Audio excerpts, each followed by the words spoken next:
আল্লাহ আল্লাহ বাবা, আমি ভোগীর মানুষ, আমার 10টা টাকা দেন। আল্লাহ আল্লাহ আপনার মঙ্গল করুন।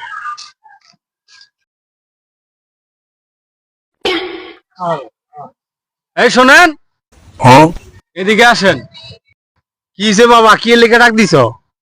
আপনি স্যার কি করবেন? ও বাবা, কি স্যার কি? বেতন কত বাবা? বেতন 30,000 টাকা দেব, 3 বেলা খাওয়ায়া। তাই নাকি বাবা? কি স্যার কি? কি স্যার কি বাবা? তুমি যে চাকরি করো এই চাকরি ওই তোমার মতন এমন 40 জন আমার আন্ডারে কাজ করে। নসুন্দি 2টা বাড়ি করছি এই কাজ কইরা। দূর মিয়া, তোমার আন্ডারে মনে করো এই 40 জন মানুষ কাজ করে, আর তুমি নসুন্দি 2টা বাড়ি করছো। আর আমার আন্ডারে 400 মানুষ কাজ করে। আচ্ছা।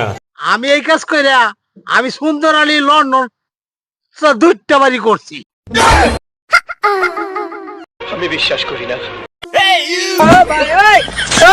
মানুষের না মিয়া, তুমি 30 কইছ, আমি তোমার 60 দিমু। কাম লাগলে আমার কাছে এবার ওই যে নেও আমার কাজ।